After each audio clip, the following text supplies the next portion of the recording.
অন্ত্যেষ্টিক্ৰিয়া সম্পন্ন কৰা হ'ব হয় ৰাজীৱ ময়ো আমাৰ দৰ্শকবৃন্দ যিসকল লোকে আমাক প্ৰত্যক্ষ কৰি আছে আমাৰ টিভি প্ৰত্যক্ষ কৰি আছে সেই দৃশ্যত তেওঁলোকক আৰু যিসকল লোকে ফোন কৰি আছে সেই সকল লোকক মই ক'ব বিচাৰিছোঁ যে ডক্টৰ ভূপেন হাজৰিকাৰ যি অন্তিম যাত্ৰা সেই অন্তিম যাত্ৰা এতিয়া বৰ্তমান প্ৰায় জালুকবাৰীত পাওঁ মুহূৰ্ত হৈ পৰিছে এতিয়া জালুকবাৰীত পালেহি গতিকে কিছু সময়ৰ পিছতে তেওঁৰ অন্ত্যেষ্টিক্ৰিয়া সম্পন্ন কৰা হ'ব সেয়া আপোনালোকে টিভিৰ স্ক্ৰীণত দেখা পাইছে ডক্টৰ ভূপেন হাজৰিকাৰ নশ্বৰ দেহ তেওঁৰ শৱদেহ এইদৰে লৈ যোৱা হৈছে সহস্ৰ গুণমুগ্ধৰ মাজেৰে কিছুমানে ফুল ছটিয়াইছে কিছুমানে অশ্ৰু অঞ্জলিৰে তেওঁক শ্ৰদ্ধাঞ্জলি জ্ঞাপন কৰিছে আৰু তাত ঠিক প্ৰৱেশ দ্বাৰতে মই এখন ডাঙৰ এখন বৃহৎ আকাৰৰ এখন বেনাৰ তাত প্ৰত্যক্ষ কৰিলোঁ ভূপেন দাক ভাৰত ৰত্ন প্ৰদান কৰক এটা উল্লেখনীয় কথা ভূপেন দাক ভাৰত ৰত্ন প্ৰদান কৰক এই সন্দৰ্ভত ইতিমধ্যে বহুতে আজি বিগত প্ৰায় 11 বছৰ ধৰি দাবী উত্থাপন কৰি আহিছিলে তেখেতৰ জীৱন্ত কালৰে পৰা আৰু এতিয়া মৰণোত্তৰভাৱে হ'লেও ৰাইজে দাবী কৰিছে আনহে নালাগে বহু ৰাজনৈতিক দলৰ প্ৰতিনিধি ইতিমধ্যে জাতীয় সংগঠনৰ প্ৰতিনিধি ইতিমধ্যে দাবী কৰিছে যে হয় ভূপেন দাক ভাৰত ৰত্ন প্ৰদান কৰা হওক ভূপেন দা ভাৰত ৰত্নৰ যোগ্য আমি ভাবোঁ অসমীয়া হিচাপে আমি অন্ততঃ অনুভৱ কৰোঁ ভূপেন দা ভাৰত ৰত্নৰ উপাধিৰ বাবে তেখেত অসমৰ সুযোগ্য সন্তান দেশৰ সুযোগ্য সন্তান গতিকে তেনে এজন মহান সৃষ্টিকাৰীক আমি নিশ্চয় এনেধৰণৰ সন্মানেৰে বিভূষিত কৰিব লাগে উপমাৰে তেখেতক নিশ্চিতভাৱে উপমাৰে তেখেতক আমি বন্দী কৰিব নোৱাৰোঁ কিন্তু উপমাৰ ঊৰ্ধ্বত তেখেত তথাপিও দেশৰ সৰ্বোচ্চ সন্মানটো তেখেতক যাচিলে আমি অসমীয়া হিচাপে গৌৰৱ ৰাজীৱ এইখিনিতে জালুকবাৰীৰ পৰা আমাৰ সংবাদদাতা ৰীতা চৌধুৰী উপস্থিত আছে জালুকবাৰীত ৰীতা দেৱী উপস্থিত আছে তাত ৰীতা ৰীতা আপুনি যিহেতু জালুকবাৰীত উপস্থিত আছে আৰু ইতিমধ্যে আমি গম পাইছোঁ যে ডক্টৰ ভূপেন হাজৰিকাৰ নশ্বৰ তাত উপস্থিত হৈছেহি গতিকে তাৰ যি পৰিৱেশ সেই পৰিৱেশৰ সম্পৰ্কত আপুনি আমাক সবিশেষ তথ্য জনাওক ৰীতা মানে ইতিমধ্যে ভূপেন হাজৰিকাৰ নশ্বৰ আহি জালুকবাৰীত উপস্থিত হৈছে কিন্তু এই মুহূৰ্তলৈকে জালুকবাৰীৰ যি সমাধি ক্ষেত্ৰ সেই সমাধি ক্ষেত্ৰত ভূপেন হাজৰিকাৰ নশ্বৰ দেহ কঢ়িয়াই অনা বাহনখন সমাধি ক্ষেত্ৰত এই মুহূৰ্তলৈকে প্ৰৱেশ কৰিব পৰা নাই তেওঁৰ গুণমুগ্ধৰ যি ভিৰ পদূলি যি ৰাস্তাৰে আহি আছে বাহনখন সেই ৰাস্তাটো গুণমুগ্ধৰ যি ভিৰ কৰিছে সেই ভিৰ ফালি এই সদায় কণ্ঠজনাৰ নশ্বৰ দেহ সোমাই আহোঁতে অকণমান সময় লৈছে ইতিমধ্যে গোটেই জালুকবাৰী ভৰি পৰিছেহি তেওঁৰ গুণমুগ্ধৰ যি ঠাইত ভূপেন হাজৰিকা আজি অন্ত্যেষ্টিক্ৰিয়া সম্পন্ন কৰা হ'ব সেই ঠাইতো তেওঁ অসংখ্য লোকে ভিৰ কৰিছেহি তাৰ লগতে সেই ঠাইত যিসকল আহি ভৰি থব পৰা নাই তেওঁলোকে যিখিনিয়ে গুণমুগ্ধৰ তেওঁৰ অন্ত্যেষ্টিক্ৰিয়াৰ সময়ত তেওঁৰ কাষত থাকিব বিচাৰিছে সেইসকল ইতিমধ্যে ৰাস্তাত আছে আৰু ৰাস্তাত থকা গুণমুগ্ধখিনিয়ে ভূপেন হাজৰিকাক আকৌ এবাৰ ওচৰত পৰা চাব বিচৰাৰ এই পৰিস্থিতিতে তেখেতৰ বাহনখন আহি মুহূৰ্তলৈকে এতিয়া এই ক্ষেত্ৰখনত যি ক্ষেত্ৰখন আজি পুণ্য ক্ষেত্ৰত পৰিণত হ'বলৈ ওলাইছে সেই ক্ষেত্ৰত সোমোৱা নাই কিন্তু আগবাঢ়ি আহি আছে সেই বাহনখন আৰু খন্তেক সময়ৰ ভিতৰতে আহি এইঠাইলৈ পাবহি স্বপ্নালী হয় ৰীতা আপুনি যিহেতু তাত উপস্থিত আছে আৰু তাত ইতিমধ্যে বহুকেইজন বিশিষ্ট ব্যক্তি অগণন জনতা তাত উপস্থিত হৈছে গুণমুগ্ধ ৰাইজ তাত উপস্থিত হৈছে সকলোৱে ভিৰ কৰিছেহি মৰমৰ শিল্পীজনৰ শেষ বিদায় মুহূৰ্ত সন্নিকট গতিকে এনে এক মুহূৰ্তত বিভিন্নজনে বিভিন্ন ধৰণৰ প্ৰস্তাৱ আমালৈ আগবঢ়াই আহিছে আৰু বিভিন্নজনে আমাক যিসকলে আজি পুৱাৰে পৰা আমি যিহেতু পোনপটীয়া সম্প্ৰচাৰ কৰি আছোঁ গতিকে পুৱাৰে পৰা বিভিন্নজন লোকে আমাক প্ৰস্তাৱ আগবঢ়াইছে ফোনযোগে প্ৰস্তাৱ আগবঢ়াইছে আমালৈ ফোন কৰিছে তেওঁলোকে শোকবাৰ্তা প্ৰেৰণ কৰিছে শ্ৰদ্ধাঞ্জলি জ্ঞাপন কৰিব বিচাৰিছে উপস্থিত থাকিব নোৱাৰি কিন্তু সেইসকল লোকে কিছুৱে এই ক্ষেত্ৰত প্ৰস্তাৱ আগবঢ়াইছে যে ভূপেন দাৰ যি সমাধি ক্ষেত্ৰ নামাকৰণ কৰা হওক আকাশী গংগা হিচাপে গতিকে বা কিছুমানে হয়তো এই ক্ষেত্ৰত সমন্বয় ক্ষেত্ৰ নাম দিব বিচাৰিছে সমন্বয় তীৰ্থ নাম দিব বিচাৰিছে কিছুমানে পঞ্চতীৰ্থ নাম দিব বিচাৰিছে গতিকে এই ক্ষেত্ৰত কিবা এনেধৰণৰ আলোচনা বিলোচনা হৈছে নেকি এই সন্দৰ্ভত আপোনাৰ পৰা শেহতীয়া তথ্য জানিব বিচাৰিছোঁ তেনেকুৱা চৰকাৰী একো আলোচনা এতিয়ালৈকে হোৱা নাই কিন্তু আৱেগিক জনতাই আৱেগেৰে ভূপেন দাৰ যি সমাধি ক্ষেত্ৰ হ'ব সেই সমাধি ক্ষেত্ৰত কি উপমাৰে তেওঁলোকে বিভূষিত কৰিব সেই লৈ তেওঁলোকেও অলপ চিন্তা চৰ্চা কৰি আছে আৱেগিক হৈ পেলাই জনতাই তেওঁলোকৰ নিজৰ ফালৰ পৰা কিছুমান বিশেষ নাম নিজে উচ্চাৰণ কৰিছে কিছু সংখ্যকে কিন্তু এই ফালৰ পৰা বিৰত আছে তেওঁলোকে গ্ৰহণযোগ্য যি নাম সেয়াই কিছু সংখ্যকৰ কাৰণে গ্ৰহণযোগ্য হ'ব কিন্তু হয়তো এই মুহূৰ্তত যিহেতু শেষকৃত্যকান্ত সকলো ব্যস্ত হৈ পৰিছে ভূপেন হাজৰিকাৰ শেষকৃত্য সমাপনৰ যি সময় সেই সময়ৰ কাৰণে ব্যস্ত হৈ পৰিছে সেইকাৰণে এই নামক লৈ যি কাৰ্যপন্থা হাতত ল'বলগীয়া আছে সেয়া ল'ব পৰা নাই কিন্তু পৰৱৰ্তী সময়ত নিশ্চয় আজিৰ দিনটোৰ ভিতৰতে তেওঁলোকে এই বিষয়ে কিবা আলোচনা কৰাৰ এক সম্ভাৱনা আছে হয় আপুনি ইতিমধ্যে উল্লেখ কৰিছে যে পৰৱৰ্তী সময়ত নিশ্চিতভাৱে এই ক্ষেত্ৰত আলোচনা বিলোচনা হ'ব আৰু সিদ্ধান্ত গ্ৰহণ কৰিব সকলোৰে সৰ্বসন্মতে সিদ্ধান্ত হোৱাটো বাঞ্ছনীয় কাৰণ সকলোৰে বাবে ভূপেন হাজৰিকা সকলোৰে বাবে মৰমৰ ভূপেন হাজৰিকাক সকলোৱে শ্ৰদ্ধা জনাই আহিছে আজি অত বছৰে তেখেতৰ দ্বাৰা তেওঁলোক বিশেষভাৱে ভূপেন হাজৰিকাৰ দ্বাৰা উদ্বুদ্ধ হৈ আহিছে ভূপেন হাজৰিকাৰ গীত মাতে তেওঁলোকক সকলোকে এক নতুন মাত্ৰা তেওঁলোকক প্ৰদান কৰিছিল তেওঁলোকৰ জীৱনত গতিকে আজিও তেনে এক পৰিৱেশে বিৰাজ কৰিছে গতিকে তাত আজি দেখিবলৈ পোৱা গৈছে অগণন জনতা তাত উপস্থিত হৈছে ইতিমধ্যে তাত মুখ্যমন্ত্ৰীকে আদি কৰি ৰাজ্যপালকে আদি কৰি কেইবাজনো শীৰ্ষস্থানীয় নেতা কেন্দ্ৰীয় নেতাও উপস্থিত হৈছে গতিকে ভূপেন হাজৰিকাৰ প্ৰতি সকলোৰে যি শ্ৰদ্ধা সেই শ্ৰদ্ধা নিবেদনৰ আজি অন্তিম মুহূৰ্ত এয়া তেওঁলোকে তেওঁৰ পাৰ্থিৱ শৰীৰত তেওঁলোকে পুষ্পবৃষ্টি কৰিব আৰু তাৰ অলপ পিছতে পঞ্চভূতত বিলীন হৈ যাব ভূপেন হাজৰিকা গতিকে কেনে শোকাকুল পৰিৱেশ আৰু এই শোকাকুল পৰিৱেশৰ মাজত হয়তো বহু ৰাইজ আজি শোকত ভাগি পৰিছে আপুনি সেই পৰিৱেশত উপস্থিত থাকি আপুনি কি অনুভৱ কৰিছে এই মুহূৰ্তত হয় ৰাজীৱ এই পৰিৱেশত যি মুহূৰ্তত মই উপস্থিত আছো পাৰ হোৱা দিনকেইটাৰ পৰা আজিৰ এই পৰিৱেশলৈকে গোটেই অসম জুৰি যি এক পৰিৱেশৰ সৃষ্টি হৈছে সেই পৰিৱেশ দেখি এনে এটা ভাৱে অনুভৱ হয় যে এয়া এক শতিকাৰ এক বিৰল দৃশ্য এই দৃশ্য হয়তো অসমবাসীৰ ওচৰতে আৰু কেতিয়াও নাহিব মৰমৰ শিল্পী জনালে যি মৰম যাচিবলৈ আজি সমগ্ৰ জনতা আগবাঢ়ি আহিছে তেনে মৰমৰ দাবীদাৰ আৰু ভৱিষ্যতে কোনোবা হ'ব পাৰিবনে সেয়া এক প্ৰশ্ন হৈ পৰিছে আজিৰ তাৰিখত আৰু এয়া সঁচাকে শতিকাৰ বাবে এক বিৰল দৃশ্য এই কিমান লোক আহি তেওঁৰ ওচৰত আগবাঢ়িছে ভূপেন হাজৰিকা আমাৰ মাজত নাই সেই কথাটো মানি ল'ব পৰা নাই বহু সংখ্যকে কাৰণ তেখেত জীয়াই আছে বুলিয়ে সকলোৱে অনুভৱ কৰিছে আৰু সকলো জনতাৰ মাজত পাৰ হোৱা দিনৰ পৰা আজিৰ মুহূৰ্তলৈকে মই থিয় হৈ তেওঁলোকৰ মাজত সঁচাকৈ অনুভৱ কৰিছো যি পাৰ্থিৱ শৰীৰ আজি বিলীন হৈ যাব পঞ্চভূতত সঁচা কথা কিন্তু যি ব্যক্তিত্বৰ পৰশ পেলাই গ'ল সেই ব্যক্তিত্ব চিৰদিনে থাকিব হয় ৰীতা যিহেতু সঁচাকৈ এয়া এক অভূতপূৰ্ব দৃশ্য বা এক বিৰল দৃশ্য বুলি ক'ব লাগিব তাত অসংখ্য গুণমুগ্ধই ভিৰ কৰিছেহি এতিয়া আমি জালুকবাৰীৰ পৰা দেখিবলৈ পাইছোঁ বহু লোকে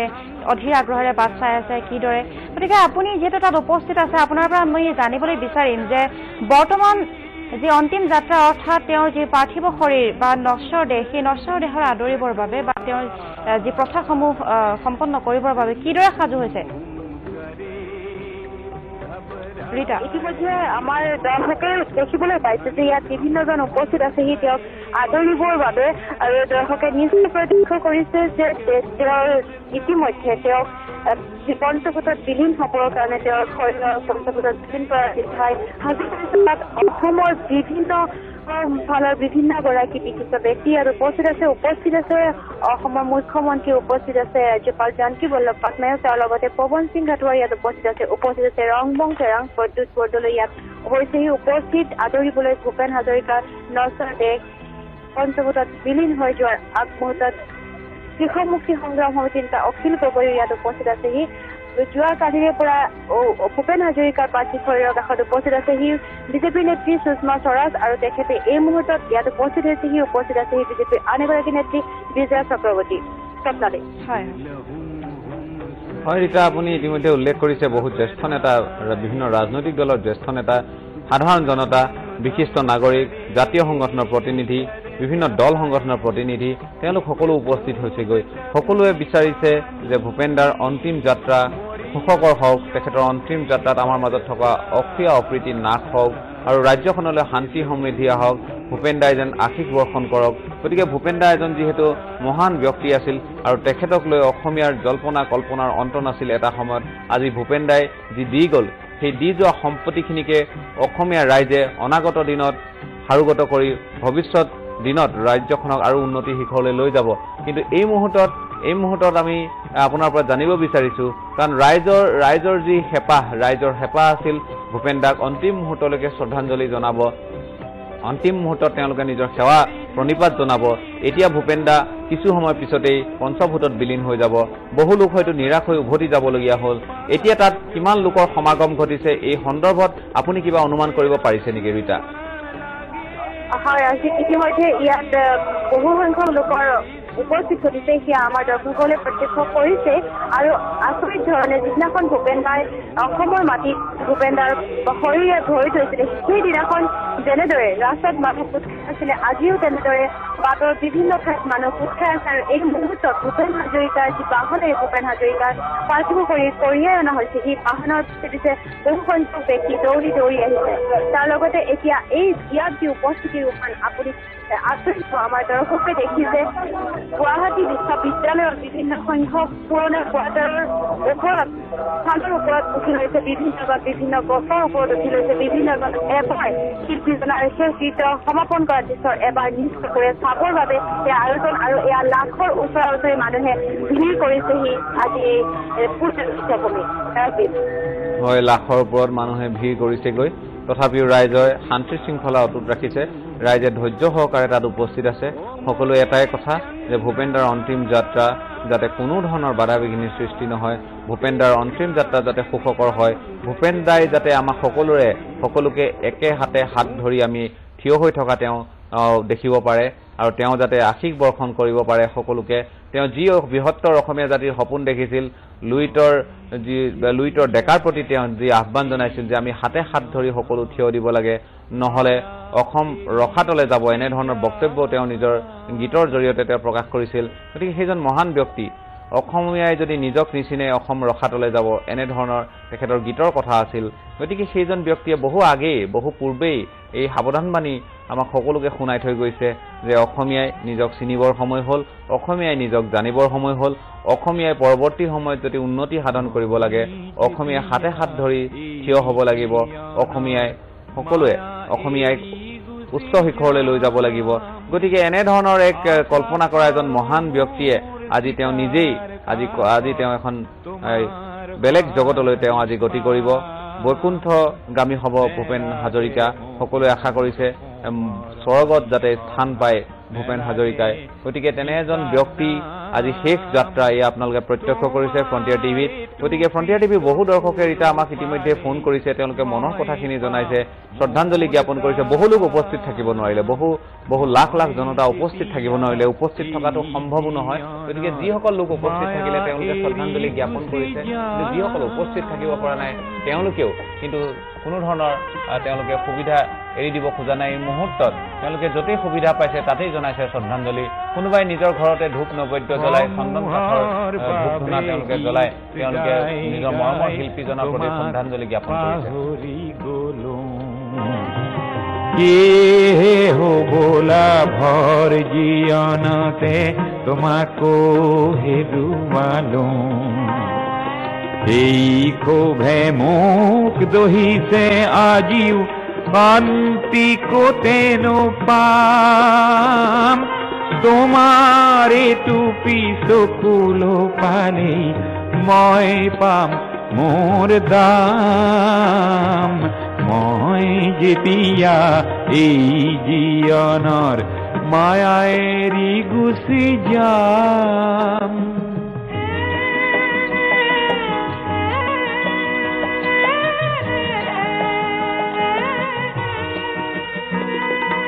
মোৰ জীয়নৰ সংগ্ৰামখিনি পহিয়াই চালে পাম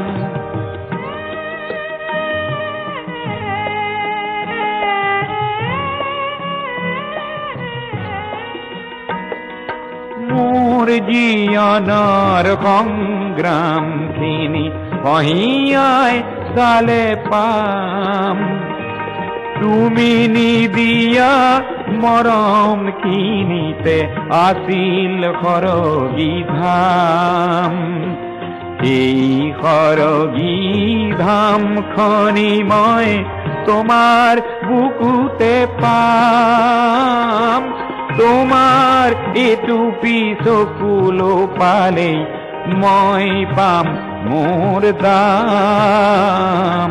মই যেতিয়া এই জীয়নৰ মায়া এৰি গুচি যাম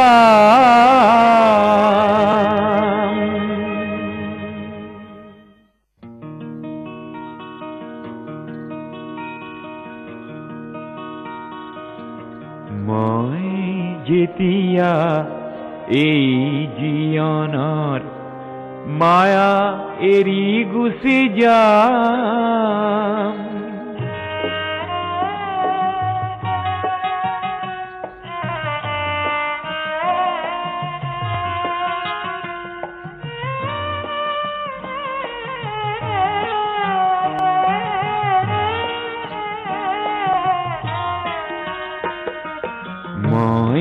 যেতিয়া এই জীৱনৰ মায়া এৰি গুচি যাম